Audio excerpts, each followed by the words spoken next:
Hi guys, welcome back to the Chronic Chronicles podcast. I'm your host Lexy, and I'm so happy that you guys are here today. This is going to be one of those honest heart-to-heart conversations. We're going to be talking about something that's really personal for me lately, my relationship with movement. If you've ever felt disconnected to your body, if you've ever grieved the way that your body used to move, or if you're in a season where movement feels very confusing, painful, or inaccessible, then this episode is definitely for you. I want you to take a second before we even get into the episode, and I want you to think about what your relationship with movement is. Do you exercise regularly? Do you exercise because you feel like you have to? Or do you exercise because you want to? Do you move your body because you're thankful for the movement that you can do? Or do you have a chronic illness like me, and maybe you have chronic pain and you feel frustrated that your body can't move in a way that maybe it used to? Today I'm sharing how my relationship with exercise has changed while living with endometriosis, and I literally can't say this. I don't know how to say it. It's spondylolisthesis. Spondylolisthesis. My God. Spondylolisthesis. It's not, my doctor and I just call it a spondy because I quite literally can't say it, but it's not a spondylosis and it's not a spondylitis. It's a spondylolisthesis. All in all, what it means is my disc is degrading, specifically between my L4 and L5. This has probably been happening for a long time, but it just wasn't caught. I think partially my fault, partially my doctor's fault. Long story short, or actually, long story. I chipped my tailbone in high school. I was a flyer my whole life for cheerleading, and one time my back spot caught me, but her knee went into my tailbone. Ugh, ouch, right? Yeah, it friggin' hurt. And I chipped my tailbone. I wouldn't say, I think maybe that's when the pain started, and I'm not saying that that's this injury's fault. We don't really know why this is happening, but that was a little over 10 years ago, I would say. And I've kind of always just had tailbone pain because when you chip your tailbone, it doesn't resolve. It's always just chipped. Okay, the coffee situation's a little bit difficult, but so I thought that, I guess I always just kind of said that whenever I was having low back pain, it was from my tailbone, because honestly, that's kind of where it hurt. But over the years, my low back pain has gotten substantially worse. Much, much worse. I've noticed over the last couple of years that if I'm laying I have always been a person that lays on the ground. I don't know why. Maybe it's because I have a lot of siblings. Not sure. But if I'm sitting on the ground or laying on the ground, I can't get up. I have to roll over and then get up because my lower back hurts so incredibly bad. That's been happening for a couple years. I don't know, in my brain, I just kind of was oh, I'm not really in shape anymore. I'm losing my flexibility. I chipped my tailbone years ago. So I just kind of put everything in that bucket. And then I did start bringing that stuff up to my doctor around that time.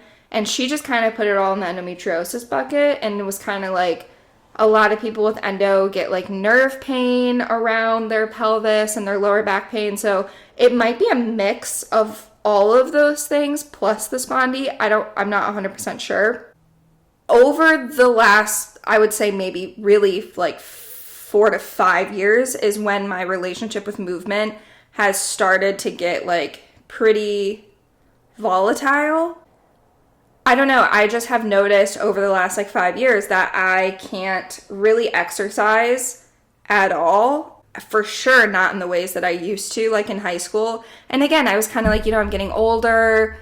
It's just life. But that's not really true. You should still be able to exercise and move your body as you age. And in reality, I'm 27 years old. I should be able to get up from the ground. Like, that's a pretty basic task. If I can't even do that at 27, what is my life going to look like when I'm 80? And that's the shit that started really scaring me. But yeah, like, even going on walks, like, hurts. I would get cramps. I would, like, if I went too fast, if I started, like, jogging or walking really, really fast, I would, without a doubt, always get endo cramps after. I just feel like my body has been, like, going downhill over the last 5 years, but, like, really, really bad over the last year. So over the last year, I have noticed, like, a substantial decrease in the amount that I've been able to do with even, like, normal daily tasks are too hard. Like, getting out of bed, I shouldn't at 27 years old be trying to get out of bed and it hurting so bad that, like, I'm almost in tears. Like, I literally look elderly, and that was really concerning to me. So, and then over, like, the Christmas season, I was doing a lot of markets for my small business. So I was kind of, like, outside in the cold and the wet a lot, and I wasn't lifting a lot of weight. Like, just, it's really, I mean, max maybe 20 pounds, max, maybe 15, I don't know. Not lifting a lot of weight, but I was doing a lot of markets over the fall and the winter, and I just started noticing that, like, I would come home from those markets and I could not walk. Like, I'm not being dramatic. I could not walk. The pain was radiating from my lower back into my left leg, and my left leg was so weak that, like, I needed assistance getting down the hallway. And it was awful. Like, I would lay down and then I couldn't get up because I was in so much pain, and I would try to fight through it, but it literally felt like I was going to break. Like, I was going to fall. I was fall risk. Like, legitimately, I am a fall risk. That was really scary to me. Like, I really, really got freaked out around Christmas time. Because one of my markets, after my markets, I came home and I straight up couldn't walk. I couldn't get down the hallway. It hurt so bad. I almost had to crawl to go to the bathroom. And that, like, snapped something in me because I'm like, this is not the life that I want to live. I need to get this figured out. So I went to the chiropractor. I was just like, I don't know, maybe they can help. That was the first provider that thought, maybe we should do an x-ray. Like, maybe we should do an x-ray, right? So they did an x-ray and found that my disc is degrading between my L4 and L5. And the chiropractor was pretty convinced that this has been happening for a long time. It's not like it degraded this much over the last year. It's probably been degrading for a very long time, which then, like, that just hit me kind of like a ton of bricks. Like, I just was, like, dumbfounded. I was like, what do you mean? Like, how I've brought this up? Like, maybe I didn't push it hard enough. Like, I just started feeling so, like, upset with myself because I was like, oh my God, I let my back, like, my disc is gone, basically. I'm never going to get that back. It's not like this problem can just be like, oh, lay off it and it's going to feel better. My disc is gone. My freaking spine is, like, touching bone. Like, the bones are almost touching. I just was really upset. I was like, I should have pushed harder. Maybe I could have, like, stopped this from happening. And then after I got over that hurdle, I, started going to the chiropractor pretty frequently, going to physical therapy to try to get this under control. And then my chiropractor was like, I think you should see a spinal surgeon. So I went to a spinal surgeon. And of course, immediately he was like, yeah, I would recommend spine surgery. And in the same breath told me that, like, there's only, like, a 40-50% chance, like, some stupid number that's low, like 40 or 50% chance that this surgery actually helps with your pain. But in reality, that's all we're doing. Like, the surgery is to help with pain relief. We can't, like, go back. Like, we can't go back. We can't fix the disc necessarily. And I just felt so lost. I was like, how is this my life right now at 27? Like, I already have endometriosis. I already have PCOS. I'm dealing with insulin resistance. Like, I feel like I'm dealing with so many things from chronic illness that, like, this one just, like, really threw me for a loop. I'm like, this can't be real. Like, I don't know what's going on. And the spinal surgeon was kind of like, it's your choice. Like, I do recommend surgery. He's like, I'm a surgeon. I recommend surgery. But in reality, there are other things that he's like, you need to change your mindset from trying to fix the problem to trying to find pain relief, because that's all that we're really focused on right now. We can't bring your disc back, but we can try to figure out how to give you some semblance of quality of life and like not to be in so much excruciating pain and try to be able to do like normal daily activities. So honestly, like I'm not gonna lie, I kind of was in like denial and like blackout, or like, I don't know, like I just kind of blacked it out for like a month because I'm like, it's too much. Like, I don't know I don't know how to deal with that right now. Like, I don't know. I was still going to physical therapy during that. I've always kind of had a hard time with physical therapy. I feel like there's just too many people there. I get embarrassed. Like, I'm like, I just don't want to be doing this. I wish that it wasn't like an open floor plan. Like, can I just be in a room with the physical therapist? Why does it have to be like basically like a gym setting where you're like doing all these exercises next to like 5 other people that are doing exercises? Like, I don't want to do that. I want to be in my own room. I don't know. I have just had a hard time with PT. So was doing that. And then, like this is over like a 6-month span, like pretty much from Christmas to now. I've been doing PT. I ended up not doing the PT that I was doing, but I found this like online version of it where it's like covered through my insurance, but it's through an app, and I can just go to my gym at my apartment, which I work from home. So this works out really well. So I know like when there are a lot of people at the gym in my apartment and when there are not. So I go 2 to 4 times a week to my apartment gym, and I just go through like the videos of my PT. That has been working a lot better, and I feel like I'm actually making like progress now. And then on top of that, my spinal surgeon has been recommending like a couple of different like pain injections that I've been going back and forth on whether or not I want to get those. I honestly, like full transparency, I'm terrified of needles.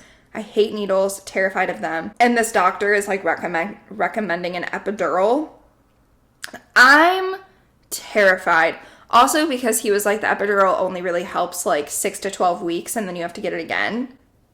So I'm going to be getting these like my whole life. There's like risks to it. There's there's good and bad things from it. So I've just kind of been going back and forth on whether or not I want to do that. But in reality, and then he also was like, the best thing you could do is move your body. Obviously, if your body hurts, like don't like push against it, like listen to your body, but the best thing you can do is move. So that has really been what I've been focusing on, is just movement, which seems like contradictory because like I'm struggling with movement and it really hurts, but like my main focus right now is movement. But it makes sense when you really think about it, like move it or you lose it type of situation. So that's really what I've been focusing on. And kind of like this whole situation has made me like reframe my mindset on how I felt about exercise up until this point. I feel like my whole life I've always kind of just been annoyed at the thought of exercise. I've been like, oh my God, I just don't want to do that. Like, I don't want to go to the gym. Like, I've never been a gym girl. I don't like it. Like, I get embarrassed. I'm like, oh God, I just don't want to do that. I've also never been a runner girl because I die, basically. Like, my heart rate is so high when I go on runs. And pretty much my whole life, I just have been like out of breath. My heart rate is super high. My face gets really red and I get cramps after. And I get shin splints. Like, my knees hurt. I'm just like, no. Not it for me. My mindset has like completely shifted, and I found this like new gratitude for exercise and movement, because quite frankly, I didn't know, like I was like, the amount of pain I'm in, I'm gonna lose my ability to walk. Like, I'm scared. I'm terrified. I took all of this for granted for 27 years. And now all of a sudden I can't fucking walk. Like, I'm going to lose my ability to walk. That is what I was so scared of. And it felt like that, guys. Like, it really did feel like that. My mindset has like really shifted. That was a really long intro. But yeah, that's what we're talking about today. I'm also training for a 5K, guys, which sounds crazy. That's honestly something I never thought I would say. It's this situation and my back issues and endo and chronic illness, and I don't know, maybe just like getting a new like gratitude for life has really like just changed how I feel. It's taught me so much about gratitude and pacing and unlearning everything that hustle culture and like living this life has taught us. So let's get into all of it. Growing up, I internalized a lot of those early messages that like working out was something that had to be done for you to be healthy, and working out is what made you skinny. And I don't know, I like really internalized all those messages. I also was a cheerleader, and I feel like most of my exercise was I was a flyer. So I was a cheerleader and I was a flyer, and I feel like the majority of my exercise was really for the goal of being small enough to be a flyer. And I don't know if I've ever really like said that out loud, but it's really true. Like I felt like I was in competition to be one of the smallest people on my team so that I could continue to be a flyer. And I didn't have any issues with eating or anything like that, but I did over exercise and like push my body. I'm not gonna lie, like I had a good metabolism. I was just skinny. I think I was naturally skinny, but I also did exercise a lot, and I feel like I wasn't doing it for like the right reasons. I wasn't doing it because I wanted to be healthy or because I wanted to be strong and I wanted my body to be able to carry me through this sport. It was like, I need to get all these calories off and I need to be the skinniest and I need to be the smallest so that I can continue to be a flyer, because I really loved cheerleading, but I didn't love cheerleading if I wasn't a flyer. That was my favorite part about cheer. And that was kind of like my view on exercise. And I really like internalized a lot of those messages, that rest was for lazy people, that more was better. The more push-ups you can do, the more sit-ups you can do, the more you can stretch, more overextended my split was, the better. Even before I had an endometriosis diagnosis, I was ignoring those early symptoms. There was pain during periods, there was fatigue, I had digestive issues. I mean, high school was awful. I was in and out of the hospital because I was in so much pain, and I was just pushing through it because that's what we're taught. Push harder, don't quit, suck it up, be skinnier, try harder. Those were the internalized messages that I have been fighting through pretty much my whole life. Like, I still am fighting through those messages, and it's really, really hard. And then chronic illness really took hold. My endometriosis flares started getting worse. My energy just tanked. It absolutely tanked. The pain wasn't just during my period. It wasn't just before my period, but it started being pretty much all month long. I went from going to the gym like 5 days a week to not being able to walk down the stairs without wincing. And the movement became something that I dreaded. And honestly, it wasn't like an overnight thing. It's honestly not even something that I fully noticed. It was just something that happened. I wasn't energized from working out. It was triggering. It reminded me of everything that I used to do, and it made me feel broken. I want to say this clearly for anyone that needs to hear it. You are not lazy. You are not weak. Your symptoms are real, and mourning your limitations is 100% valid. I have grieved and mourned my old body and what my body could do for the last 10 years. Quite literally. I still do. I still sometimes, this is a dramatic one, but like, I still sometimes, see NFL cheerleaders and I'm like, I wanted to do that. Like, that was on my bucket list. That was on my goal list from a young kid. Like, I wanted to be a college cheerleader. I wanted to be a professional cheerleader.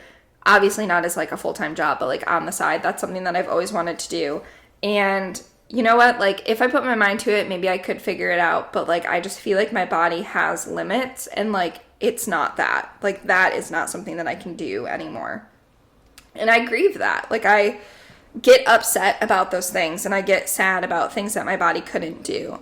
And in the back of my mind, like I've always wanted to be a runner girl, and I've always been like, my body can't do that. Like I'll never be a person that can run a half marathon. My body can't do that. I really do feel like life and growing and healing is really about a series of mindset shifts and looking at yourself in the mirror every day and just faking it until you make it, and telling yourself that you are strong and you are kind, and your body, like thanking your body for the things that it does for you every day, even if it's not doing all the things you want it to do, you know? Like I used to get so upset with myself and so upset with my body because I would get these cramps that I don't feel in control of, and I still do, but instead of being mad at myself for it, I thank my body that like I'm still here. I thank my feet for walking me. I thank my legs for helping me get through life. I have 2 hands, I have 2 feet. I have it good. And I try to thank my individual parts of my body, which sounds really weird, but like it has helped. It has helped me go from wanting to be perfect and wanting to change everything about my body to being grateful and thankful for the things that my body does give me, and for quite literally carrying me through this life every single day. There is like truly a mental load to knowing exercise helps, but like physically not being able to.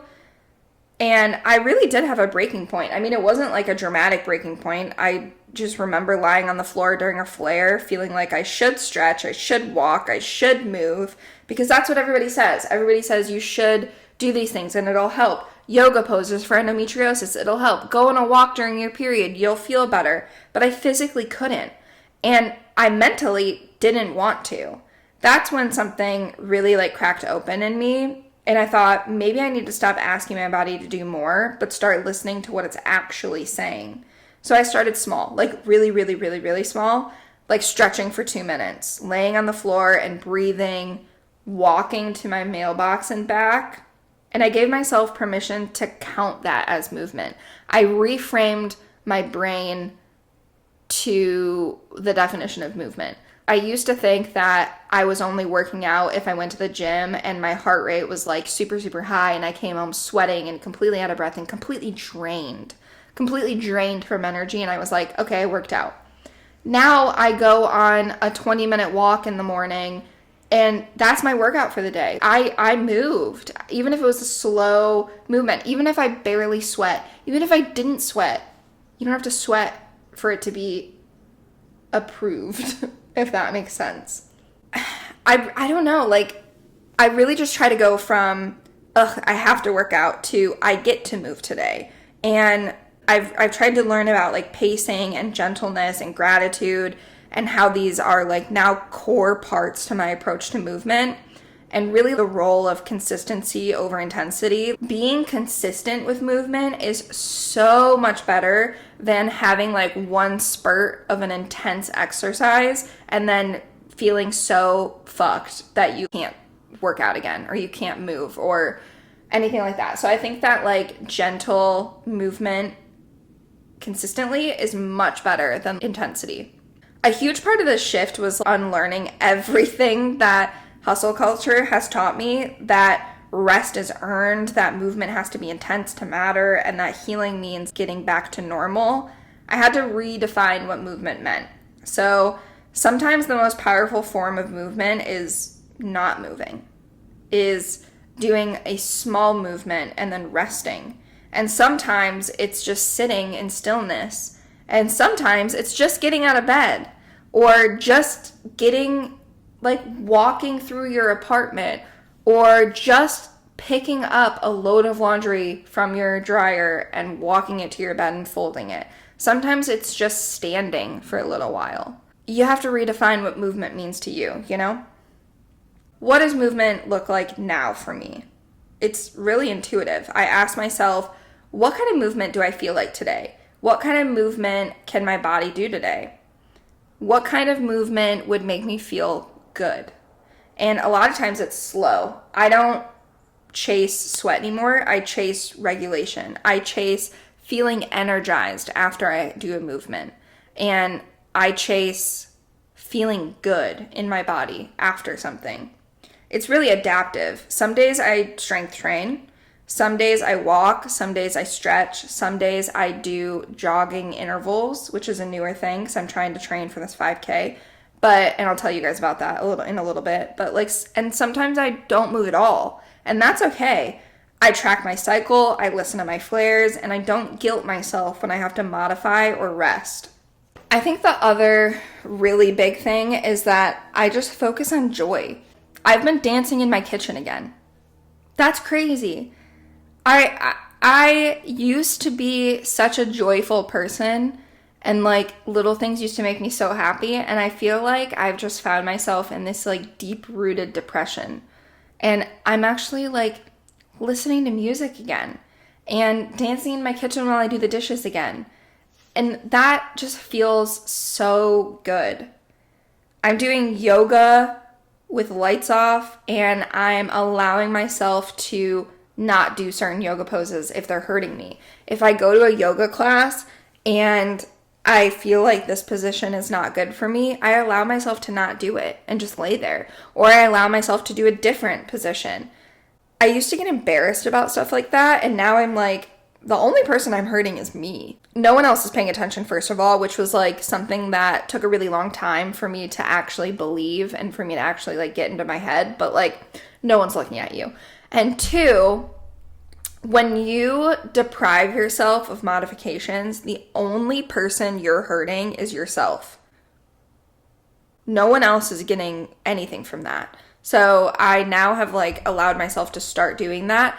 And in fact, I've even taken it a step farther. And when I go to like group workout classes or yoga classes, like stuff like that, I'll go a little bit earlier and I'll have a conversation with the instructor and be like, hey, like I have this thing with my back, or I have endometriosis, like would it be possible if you could like give me some modifications for some things that you know would like be really painful for my lower back or something like that. And that has been really helpful. Ask people for help, which again, something that I've had to really learn how to be comfortable with, but it has made a huge difference. Okay, let's talk about the 5K. I know, wild, especially since I literally could not even run a minute straight like 6 months ago. So I think this is absolutely insane. But I wanted to prove something, not to anyone else, but really just prove something to myself. I have always wanted to be a runner. I think that it's really good for you. I think that it's just a really cool community. Also, I wanted to prove to myself that I could do something like that, because pretty much my whole life I've like given myself the narrative that like I can't do that. And I'm kind of in the era of my life that like I can do anything, actually. I don't like telling myself that I can't do things anymore. So this is really about proving something to myself. It is possible, even if that means that I don't actually run the whole 5K running it straight, even if that means that I'm including walking or anything like that. Yeah, I'm doing it. I just wanted to prove to myself that I'm capable of challenging myself in a gentle way, that I can like build consistency, and that I can celebrate movement without overdoing it. So my training plan is really flexible.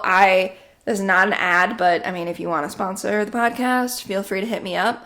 But I've been using Runna. It's RUNNA. It's an app that like you can put in a training plan, and I think you can go like from 5K all the way up to like an ultra marathon. But I really, really like it because you can put in when your 5K is, and it'll like give you however many week. I think I'm doing a 12-week plan, which was one of the longer ones for the 5K, but I really thought that was cool. And you also put in like how active you are, blah, blah, blah.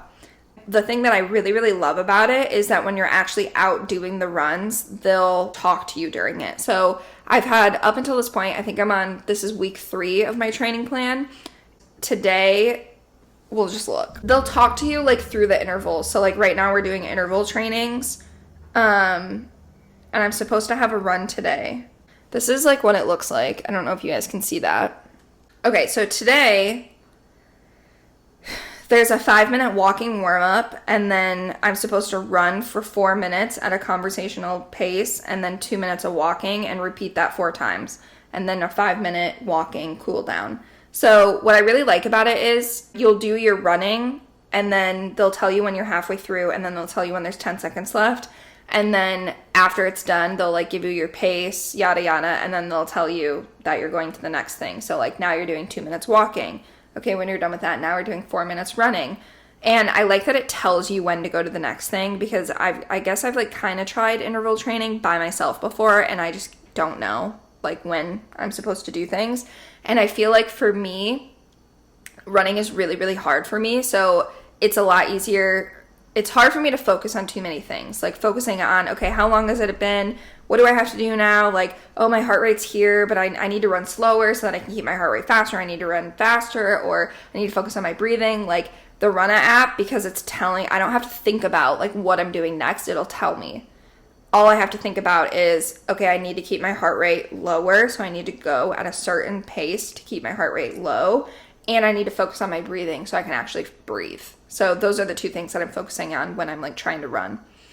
And then the other thing that I have built into my training plan is rest days, and then I have a couple of days of like strength training, which you can, on Runna, you can have strength training built in, which I do have that built in, and I'll kind of like decide if I want to do that day. Or I started working with my physical therapist. So what's really cool about the physical therapy app too is that like I still have a physical therapist. Like we can just like text, or we can do a video call. So I told him that I'm trying to train for a 5K. Can you help me with like strength training exercises for this and like for my lower back to help with these things? So on my quote unquote strength training days, I normally am doing physical therapy.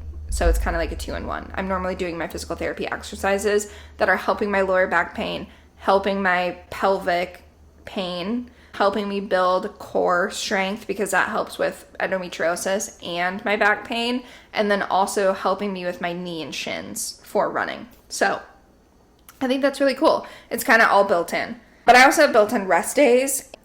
The other big thing is that I don't run through the pain. Like if I'm having a day where I'm in a lot of pain, I'm not going to do the run. Or I'm going to try to like put it at a time where like I'm not in pain. And I walk when I need to. And if I miss a training day, I don't punish myself. Like that's okay.